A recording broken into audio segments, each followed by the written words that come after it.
Yes, love's a secret weapon. Yeah!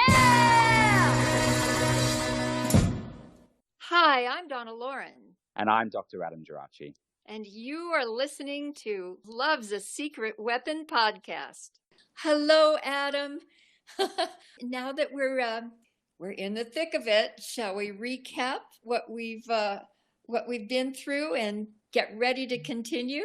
Absolutely. It's good to be back with you, Donna. And I've just realized that this is also our 30th episode. Oh. Yeah. Da, da, da, da, da, da, da.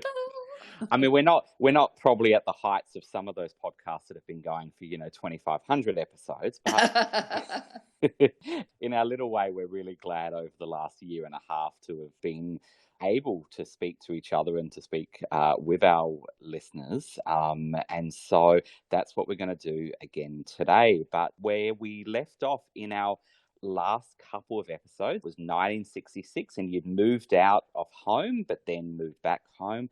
You'd had a medical emergency. You'd started work on the Milton Bell Show with Bobby Rydell, who was our very special guest in that last episode. So lovely.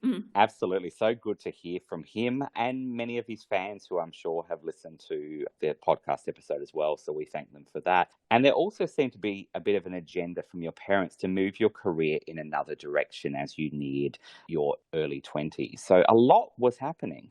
Shall we begin? Let's begin, or let's continue with Chapter 11, Part 3, Blowing Out the Candles. Go, Donna.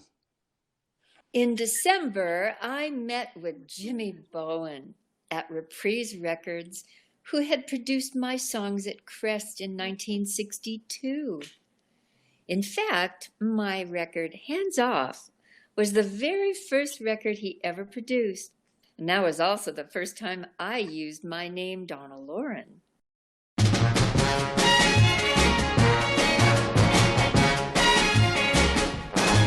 Hands off, don't touch, 'cause I could learn to care too much.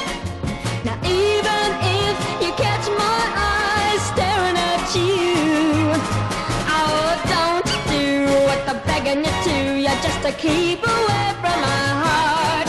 Hands off.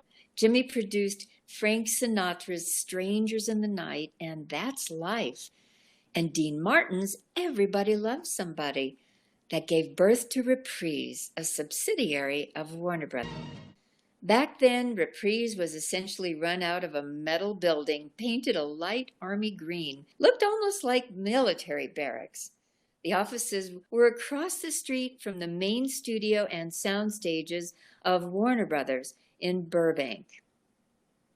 Roaming down the halls of Reprise, great sounds from the 60s like Sit Down, I Think I Love You by the Mojo Men came pouring out a doorway with a bunch of young guys sitting around a picnic table, generally with a cigarette smoking in their hands, eyes closed.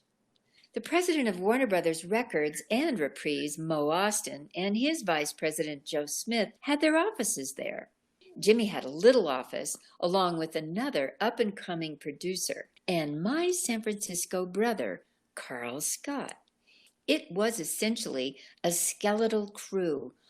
Although the record business had been a going concern for well over a decade, quite often you heard, "It'll never last. It's just a passing thing. It's just rock and roll." Jumping ahead only 10 years later, after the likes of Fleetwood Mac's album Rumors and the Eagles' Hotel California catapulted the record business into an industry.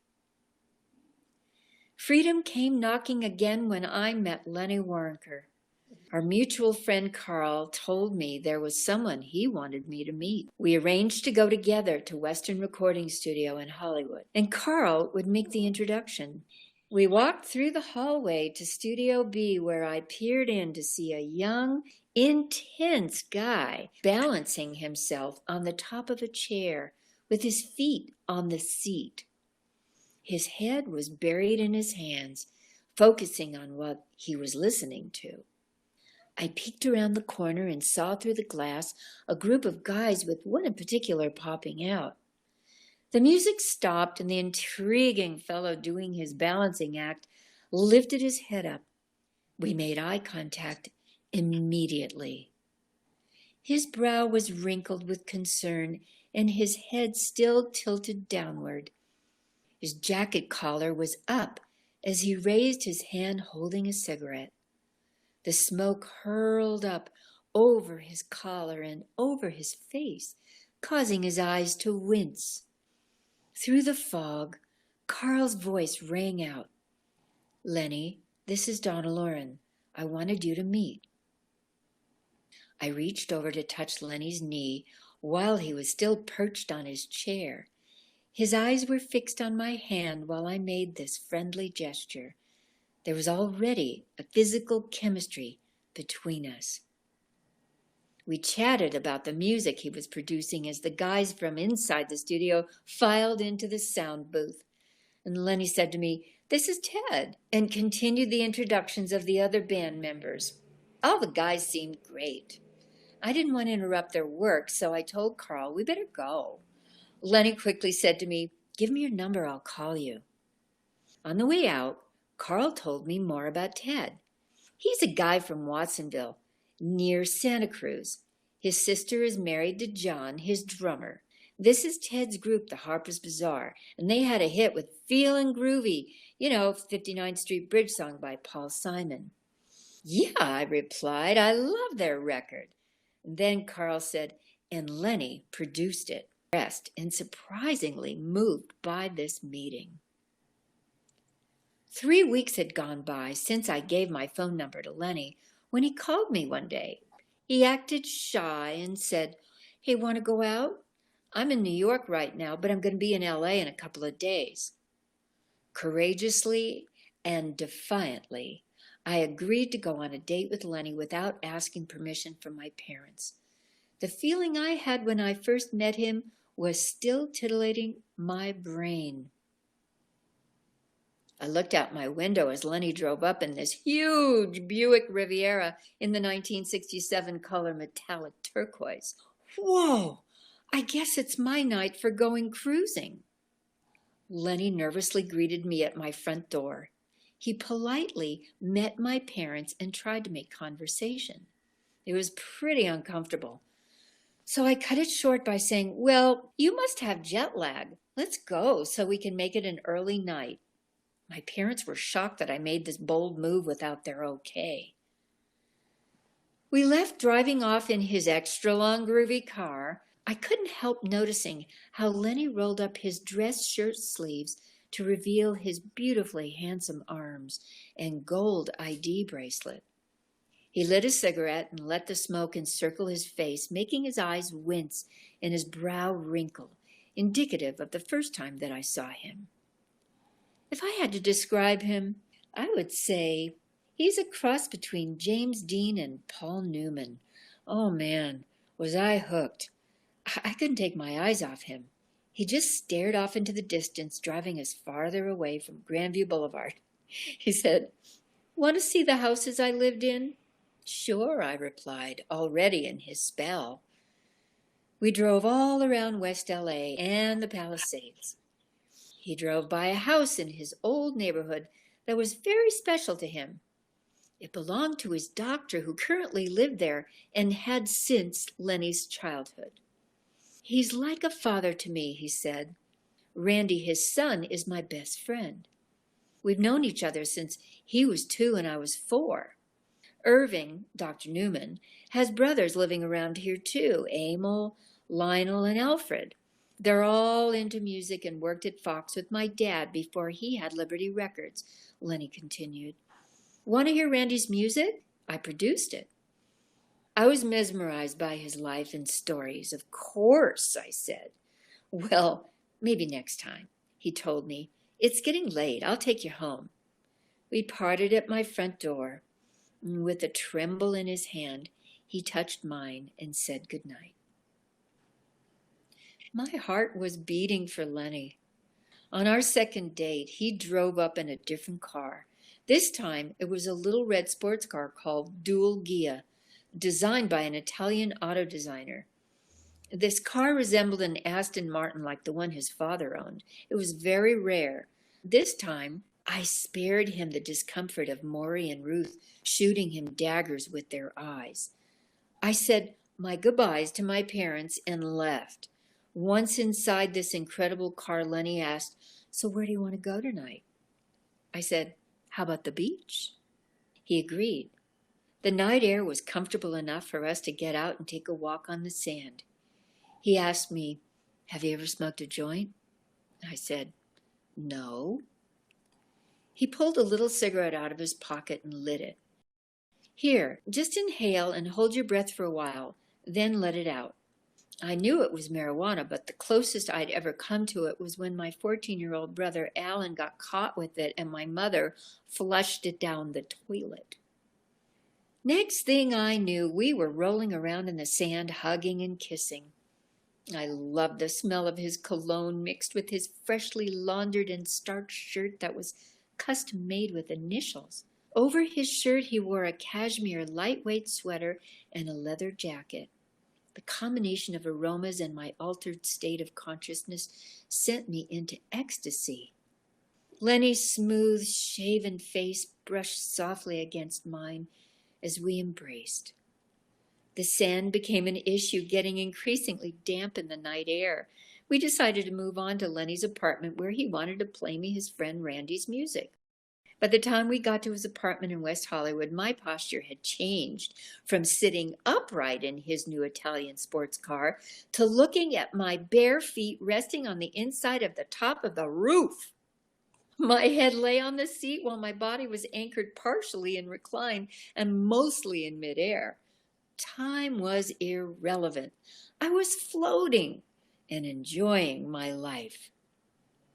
Up in Lenny's apartment, I met his roommate, Erwin, a fellow who greeted us at the door with little pieces of green toilet paper all over his face. He had nicked himself shaving a lot. He exited to give us privacy in the living room where Lenny put on the music. He lit up the rest of the joint and told me to take another hit before we started listening. "It makes it better," he said.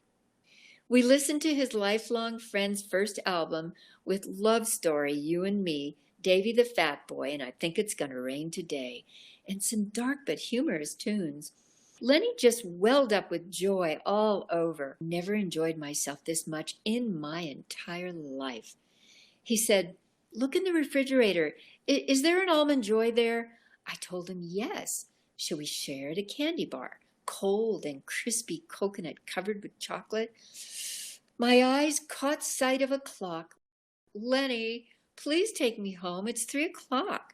He said, "Okay, then." There were no repercussions for my experiment with freedom. Ruth and Maury slept through this and never brought it up the following day.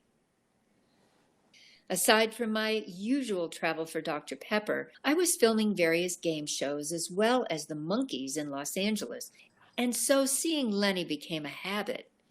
He called to tell me he wanted to take me away for a night to Ojai, 90 miles up the Pacific Coast Highway. "I know a great place to stay there.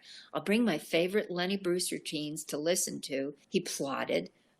I told my parents of the plan, and my mother begged me not to go. The night came when he drove up to take me with him on our romantic rendezvous, and my mother argued with me, saying, "He's not the one for you." I opened the front door to join him in his car when my mother followed me outside dressed in her pink flannel pajamas. "Please, Donna, don't go," she cried. As we pulled away, I could see her standing in the street still shouting, "Don't go!" Now I was a rebel in the eyes of my parents. To me, this was true liberation. Lenny lit a joint while we were driving to mellow us down after this dramatic fiasco. He turned on the radio to hear Ringo Starr singing, "I get by with a little help from my friends." We sped off north toward Santa Barbara. I'd never been to Ojai, and in my altered state of mind, I felt a bit disoriented until we checked into our room. The smell of orange blossoms and roses permeated the air. We were in a heavenly place. To cast a romantic glow in the room, I tossed my thin red dress that I was wearing over a lampshade. Lenny brought a portable tape cassette player to listen to Lenny Bruce. He laughed until his cheeks puffed up with air, and then he switched to a new group Dylan was playing with, The Band. Levon Helm and Robbie Robertson pulled on our heartstrings as we made love high on life and really falling in love. Being with Lenny had a major influence on my courage. I began taking small but decisive risks expressing my own thoughts. At least my thoughts were formulating, even though I still acted compliant regarding any decisions affecting my obligation and responsibility toward my family. It was arranged for me to perform for the newly elected Republican governor of California, Ronald Reagan, at the Greater Los Angeles Press Club's Headliner of the Year Awards banquet. This was seen as a good gig. Also, my parents' political views were in alignment with Reagan, so they were excited for me to associate with someone they believed in. At this level of identifying with a public figure, I was not asked if he meant the same to me. I was once again expected to agree to keep a commitment that was work-related. Many of his supporters, including members of the Hollywood community, attended, and as a matter of fact, the honorary mayor of Hollywood, Johnny Grant, was the master of ceremonies. I shuddered when my dad told me we were going to Dodge City and nearby Garden City for Dr. Pepper. In Cold Blood by Truman Capote was a book I had just read, actually a true story set in this location.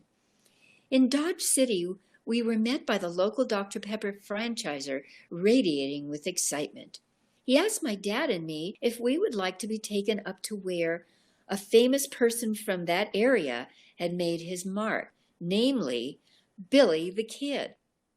I started to formulate the idea that whatever it took to put a place on the map was a boost for the townspeople morale and good for business.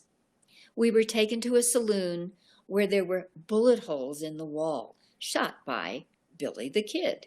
Like a tourist attraction, posters of warrants for his arrest lined the entryway. This sort of set the stage for what was to come, the modern tragedy of the Clutter family, the story told by Truman Capote in his book.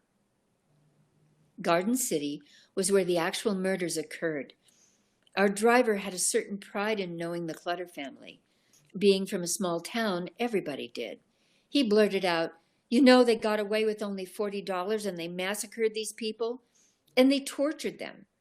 But in a weird way, as he spoke, it excited him to be able to tell me a story that the whole world knew, and from my perspective, kind of boosted his own ego. It's a little distorted when you're from a sleepy town where not much ever happens. Personally, I had never read anything like this book in my life. These sorts of things don't ever make sense, but they make a heck of a story. Sad truth is that a family tragically perished. My dad had some news for me. Zsa Zsa Gabor had canceled a celebrity part on The Dating Game. He told me that they had wanted me to be on the show, but only would pay scale, which was $250. In my memory, this may be the first and only time I was ever included in a report about money, but it certainly was not a discussion. Zsa Zsa was getting $1,000, and so that's what I was to receive. Maury booked me. Wow, there's a lot of music history as well as your own personal history in today's reading. My goodness. I mean, where to start? Perhaps if we start when you signed with Reprise Records and worked with Jimmy Bowen, as well as the arranger Don Peake. You also worked with the producer Mike Post, who many listeners might know for one of his TV theme songs, which is, of course, is that Law and Order theme song that I'm sure many, many people are aware of and can instantly bring to mind.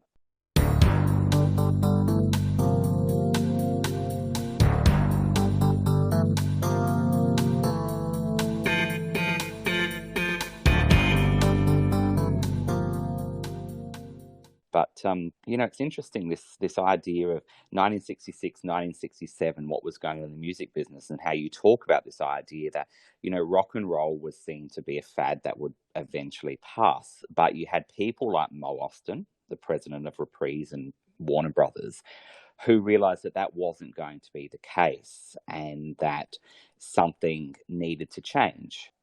So I think that's really interesting that you were around at that period of Reprise Records, which is really considered to be the beginnings of that long successful run of Reprise and eventually Warner Brothers in terms of that music. Adam, you are right on, honey. Mo, he is an anomaly. Coming from a accounting background, his game was numbers, but his heart was in the music. And many, many, many, many people that were creating music in those times, of course, were completely involved with the music and the creation of music. But business is business. And,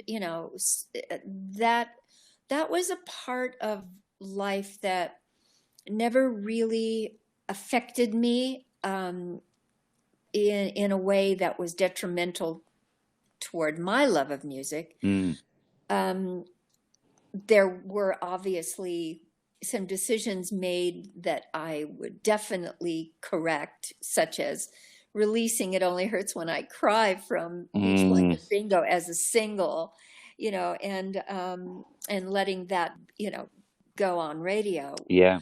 But when it comes to Warner Brothers, compared to, maybe Clive Davis is the parallel to Mo Austin.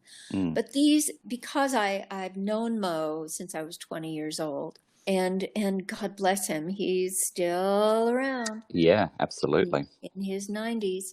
And between Mo and hiring Lenny to be a young producer, and Lenny's relationship with Randy Newman, that brotherly love kind of relationship and respect for the creation, created a foundation at that company that spawned artists like Prince, being brought into a studio and being given a couple of hours of studio time to show what he could do, and then signing a 5-year contract, allowing a young talent to blossom and not be pressured into creating, some financial rewards within a year, which is, how shall we say, precedential from many other companies. This was an extraordinary company to be involved with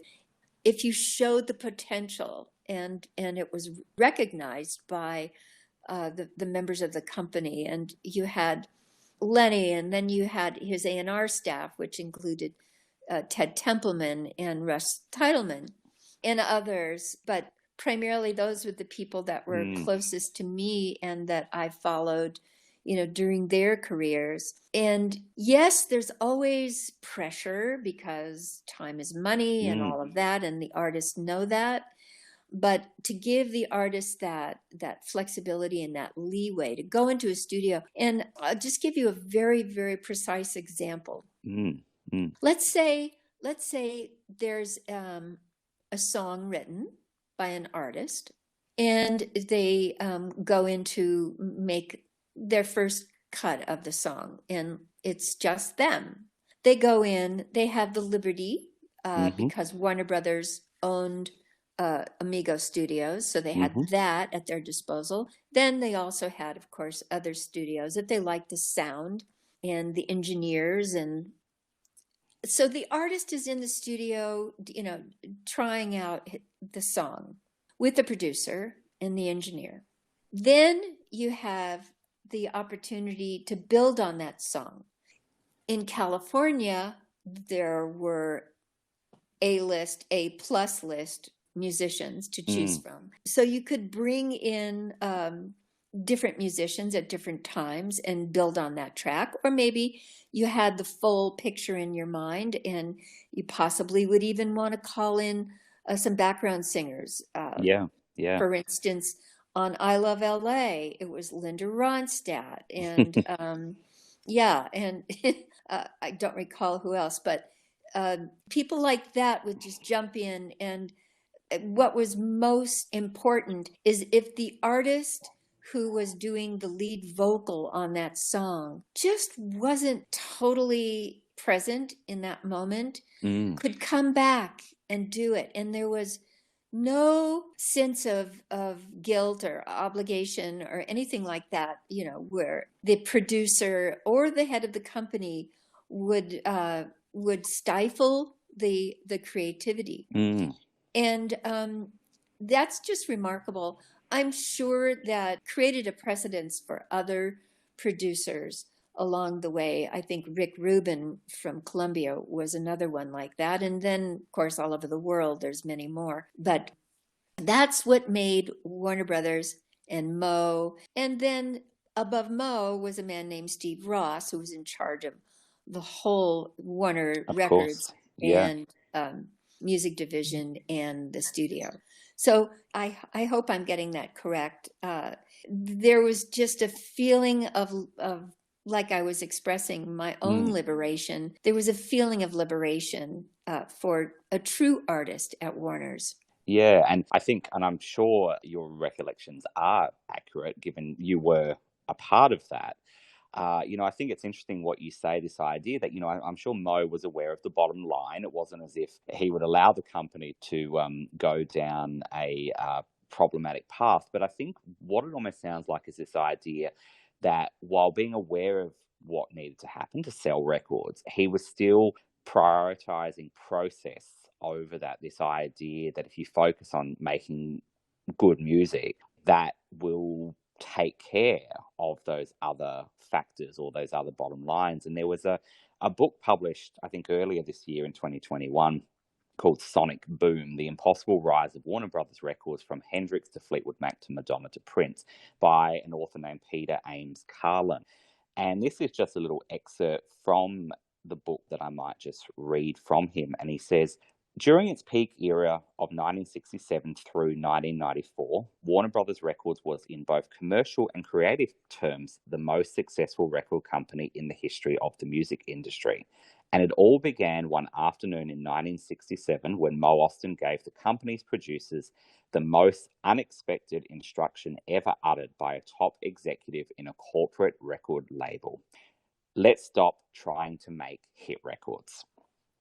And so what that's really this idea of is looking at artistry and what was going on at the time, that whole idea that, while Frank Sinatra had founded Reprise Records, times were changing. In that book, the author talks about how, I think, Mo took into a recording session some sheet music from the Beatles, the song Yesterday, and I think Sinatra, tossed those pages to the floor, because for him, that was not what he, wanted. His music was a very different style. But as it says in the book, and I'm quoting again, Austin let it go, but he still knew that the hands of the clock would never spin back to jazzier times. So he worked hard to develop his expertise in the new rock and roll. Sounds like a wonderful book, Adam.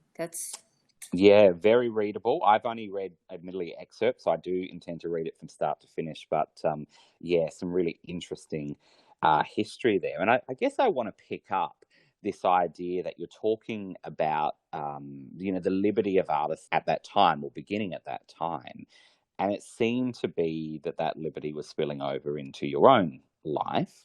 Now, you had glimpses of that in different situations, in different experiences, but as our listeners know, that was always a difficult thing in your family. So I'm kind of wondering, there seemed to be a lot more resistance to Lenny from your parents than there was from, say, Bob Linkletter, or in our recent episodes, the man that you moved in with. Do you have any perspective on why that might have been? Probably because I was acting a lot more independent, Maybe a little less fear Yeah. of being rejected.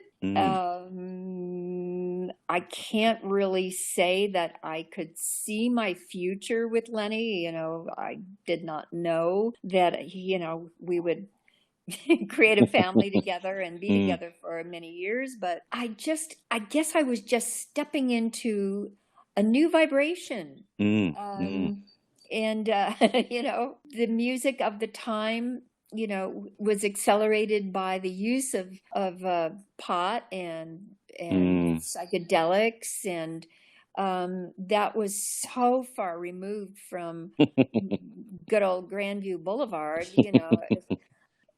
and so possibly that had an influence on me just to take some chances. And my parents probably felt very threatened that he represented that to them, that I wasn't going to conform. Yeah, and I guess what you sort of also seem to be honing in on is this idea that you were changing yourself as a obviously a teenager going into young adulthood, but also I guess as an artist. And this is something that I know we do want to pick up at some point later down the track, or we hope to. This idea of as performers transition perhaps from those teenage years, or even from being a child singer, a child actor, whatever else, to going into, as they're going into adulthood, how they sort of navigate both life but also that creativity and they're singing, they're acting, or whatever their craft is. And there seem to be the logical or the normal developmental milestones where people begin to individuate themselves from their parents, just as a normal developmental milestone. So I guess that was happening. But yes. I guess also there was that resistance because the relationship, as we've spoken about before, was so fused or so dependent. So perhaps they saw something, both just your general sort of changing as you're growing up, as well as what this could have represented. So, I mean, I'm sure you've experienced that as well, growing up in a family that you love, but maybe you can't relate to, and then finally you reach a point where you just have to break away and find yourself without that encumbrance of, whatever's been imposed on you. And I know in so many families there's harmony and there's a continuation, of tradition for generations. And I love it when, for instance, in the field, I'll really go off, but in farming or agriculture, when you hear about generations of farmers and of the love of the land, and how they did things then and how they do them now, and how they're trying to incorporate what they did before because what's happening now is not working and whatever. But if you're born into a family that you love but you can't relate to, there comes a time when you actually have to break away. Did you feel, or looking back now, did you feel a conflict at that time, or at this time that we're talking about, this idea of being, I guess, torn between two things, almost this new world or these new experiences, and what had always been done the way it had been done at home? I know that even while you're experiencing this, or even when you had moved out previously for that brief period, it was still business as usual. You were still going, for the most part, you were still working with Maury, to do your various appearances and so on. So did you feel this conflict between what could have been on the horizon and what was being pulled in another direction? That's a really good question, Adam. And I still think I was just totally entrenched with my sense of responsibility toward the family. So no, I did not have any kind of plan.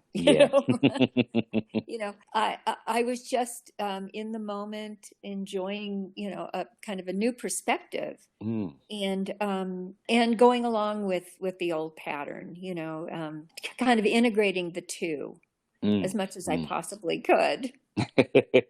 But no, I did not let Lenny's relationship with me conflict with my responsibility toward the family at that point. No.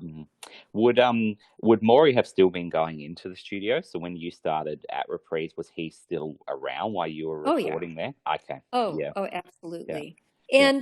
And I still, I think working with Jimmy Bowen at that time and, renewing our relationship and then bringing Mike Post in was, I have to say, it was still a kind of a restrictive situation for me.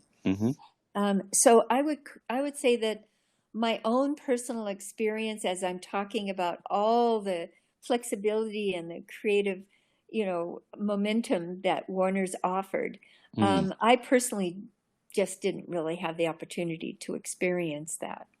Yeah. So although there were all these potentials, as you said there, I guess given what was your personal situation, that didn't always allow you to experience that freedom in the studio. Though, interestingly, and this is just perspective from, someone who's listened to those records, there's a real maturity and a development of sound, I think, in your vocal and in the production of those. If I think of the songs, which I think were the Mike Post ones, It's Such a Shame and As Long as I'm Holding You, there seems to be a real development. And I think people who have spoken about those songs, fans who speak about those songs online, appreciate that change or that development or that slightly different sound. So that makes me feel good. I've never, ever, ever, since I can remember as a baby, I've never, ever, ever lost the love of, the love, I wanted to say the desire, because there are certain times in your life that sometimes you don't feel like you have the energy, because it takes a lot of energy for me to produce a song, from my soul and from my gut. And I think probably everyone would say that. Sometimes you just have to kick back and not do it, but I've always had that love, and one of my greatest wishes for my life is to continue that, that ability to be able to sit down at the piano and pound out a song and be able to hit some of those notes that just make you feel like you can breathe, and and reach some I don't know, some. It's a little etheric, you kind of sometimes sing to the angels, or, sing beyond what is in tangible reality, it's a connection with spirit. Always love that. But I don't think I ever really experienced, except maybe for the Beach Blanket Bingo album, that kind of relaxation in a studio, to experiment and give my opinion. Didn't happen, especially in the Warner Brothers, the Reprise experience. Yeah, that's interesting. And that kind of idea of that connection of what happens when you're in that moment performing, I'm interested in that, because I'm sure in different fields, it's perhaps people think of different things. Some people talk about this idea of flow, that when you're completely immersed in what you're doing, and minutes kind of tick into hours and you don't realize, and you're challenged, but you're in that moment and in that process. I'd be interested, and I don't know if there's anyone listening who is a performer in some way or does something perhaps creative, to let us know, what that feeling is like. Do you relate to what Donna was talking about there? And you can let us know it at podcast@donnaloren.net, because that, I think, would be a really interesting conversation to have if there's anyone out there to kind of speak about those yes, and people, it's so funny how, if you love to sing, and you sing in the shower, nobody has to listen, but the actual doing of it is, I don't know, there's something extremely, unique about it. Just to know that the air going through you produces a sound, and it might be uniquely yours, and maybe some feeling comes out with it that releases into the universe, and suddenly you feel very connected. And I was listening to a podcast on Alan Alda's show, which I know we've spoken about before, and there was a guest, and he's an expert. I think he's actually a journalist, but he wrote a book about voice, and that idea of, how everyone does have that unique voice because it's based on how we can use our voice to connect to our emotions. So, of course, that's going to be unique. The idea that our life experiences have an impact on our voice. I think that's that really interesting topic, that whether someone's a performer and connects in that way, or whether just the ways that we express ourselves or ways we relate to people is very unique to the person. And so this idea of, I mean, when you think about Dylan and Randy Newman, I mean, I can only imagine that when they started composing and and going back to old days like Hoagy Carmichael or Irving Berlin or any of the Cole Porter, you hear the composers sing their songs and how many of them can really convey that song the way so uniquely, and that's kind of what makes 1960s so incredibly special, in that there was an acceptance of Dylan. You didn't have to be a Frank Sinatra. You didn't have to be a crooner, to convey your song. And the song is magnificent and your poetry is magnificent.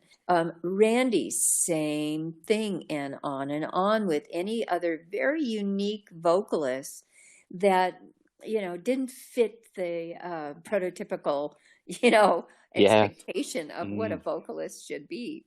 And that change, that idea of, and you almost see that in some ways now, and I wonder if that started back then. And I'm not an expert when it comes to music history or anything like that, but of some of the artists you see now that are so unapologetically them, they're not necessarily trying to fit into any particular mold. And I know, of course, the music businesses have changed, and the ways that people make music now are different, that many of these artists are not going into a studio and they're not having that liberty to have a studio and to have a beautiful background and to have a band behind them or studio musicians, but what they're also able to do is to be them and have the sound that they want to have. And I do kind of wonder that in the long history of how that occurred and perhaps began in the 60s. Again, I think you tapped into the essence of it, and there was a raging courage in the 60s that maybe was spawned after 2 world wars, a depression, corruption, even though we're still living in it, just all the it's very, very important. Don't you just love listening to anyone that is easily identifiable? It's like the moment, in 15 seconds or less, who that person is, by the sound of their voice or, the message they're delivering, or it doesn't have to be necessarily in song, Yeah. Identity it's quite important, I think, not to be full of yourself, but but to have a unique quality, which we all do. And, if we could nurture that, it would be fantastic. And maybe that's what it is, isn't it? That idea of nurturing it, that everyone does have that unique quality, but it's being in touch with that so that the outcome is people hear you and you're distinctively you, whether it's your voice, your turn of phrase, the kinds of words you use, those sorts of things. But it is you. So when Mo Austin said, "Forget about making a hit," that's kind of the philosopher's way of saying, don't think about it. Let it be. And that's when the energy flows, as you're saying. Yeah, absolutely. I think that's such an interesting point for so many people, not just performers. It could be writers, yes. Anyone that you a student. Absolutely. Someone who has to listen and comprehend and take it in and interpret. and make it their own, you know? Forget it, forget the grades, and engage in the learning, and that other stuff will often come, but it shouldn't be Yes. seen as the ultimate goal. That can be an outcome, but it's Yes. not the process. Yeah. Yeah. Yes. Success is a kind of, if that's your goal, it's been a goal, but really what is success? Success is happiness, and Mm. not to get overly ideal, but I know we all need financial security, etc. We all need a roof over our head and food on the table, and all of these practical things. But essentially, don't you agree? Success is being happy. Yeah, absolutely. And I know we've spoken about this before, this idea of, and connecting with your values and all those sorts of things. And I think we often forget that. I think we're so, I'm only saying this because I'm guilty of it too, that you focus so much on what the outcome's going to be, or what you're going to accomplish, or what you're going to collect, or whatever else. And that's very important. But in the end, it's, is it making you fundamentally happy? That's the fundamental question. Yes, I mean, my example is, because I love to sew and sew by hand, and I love using precious fabric and silk thread. That I know that, sure, I have a goal, and I definitely want to succeed in reaching my goal of completing a garment. But I also know that if I don't stay in the present and I prick myself with that needle, that I'm going to put a blood spot on that beautiful material. So I better keep my mind on my business and just stay in the moment, Absolutely. And also, it can be tedious, whatever you're doing, if it's repetitious, but in every aspect of life. But if you stay if you can have that presence of mind, stay in the moment, time, you just kind of forget about it, don't you? Absolutely. And I think that's why that mindfulness is so important. I know mindfulness is the buzzword at the moment, and has been for a while, but that idea of, being in that moment and either clearing your head or allowing your thoughts to come and go as they are, allows you to be in the moment rather than ruminating about what's happened and being anxious about what's going to happen in the future. Oh boy, you're right. Yeah. I was watching an Australian comedy series last night called Kath and Kim. It's a very sort of famous, popular one here. And, one of the characters is kind of trying to, get out of her head. And she's sort of saying, clear your head. And then all of a sudden, oh, that was easy. It just went for her. Like for most of us, it doesn't go quite that quickly. No, it does not. No, it does not. But I have a tip. I really do have a tip. If you can just have the value of a minute or two, just a minute or two, and whatever, stand in a corner, look at a wall, it doesn't matter, close your eyes, but breathe, just breathe, because breathing, you cannot help but stay in the moment. If you breathe consciously, then you start clearing your mind. That's so true. It's connecting to breath, and it's connecting to, there's other activities you can do, like connecting to sort of physical sensations. And then you begin to see this idea of how your thoughts can translate to physical sensations. And then you can free yourself from that, particularly if they are not particularly pleasant ones because you're tense or whatever else. But so much of that, you're right, does depend on breath, beginning with breath. Yeah, which again connects to what we were talking about with voice and that's everything right. else. That's right. I mean, I was just listening to Johnny Mathis again because my friends are working on a story of a song that we had the pleasure of listening to Johnny Mathis perform.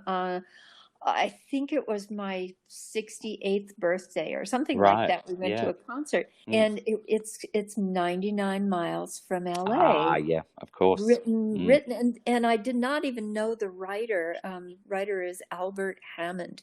Check his songs out. That guy is just so prolific. At any rate, Johnny Mathis, his breath control, I think he at least he was able to Mm. hold his breath for at least 3 minutes underwater.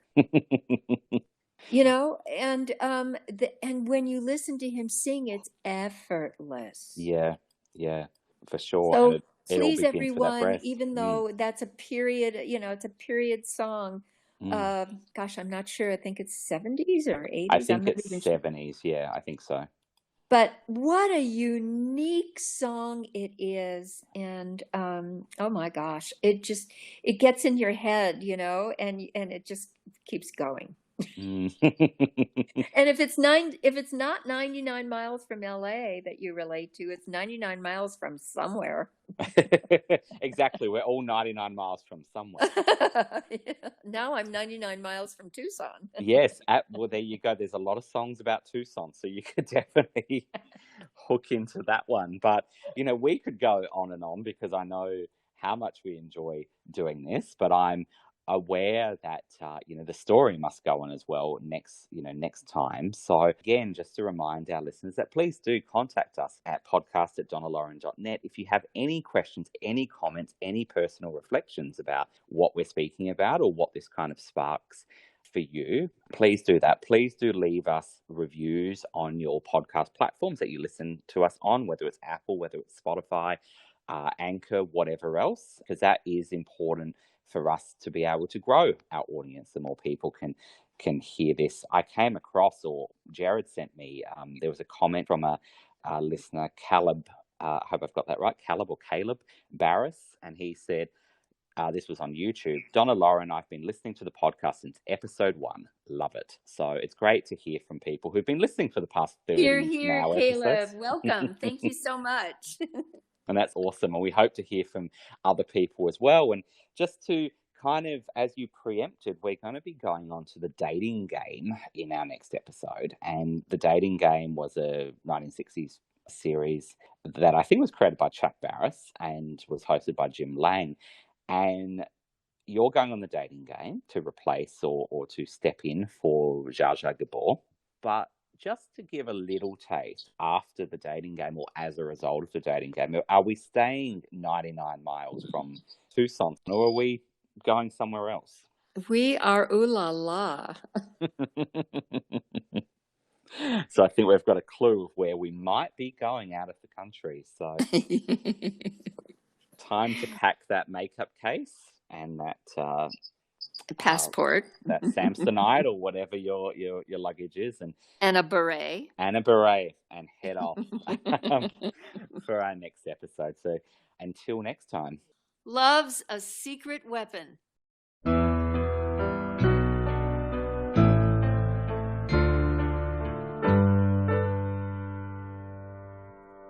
The day is young and love has come into my heart. The sun has shone and given the day a beautiful start. You're holding my hand and saying I am all that you wanted of time. And now I'm hoping that you feel as I do, because no matter how strong I am, I'm nothing without you, my darling. You gotta hold on to me and let me hold you until the first time feeling that we're gonna do what tomorrow may bring. Well, it just doesn't mean a thing, 'cause nothing can hurt me as long as I'm holding you, yeah.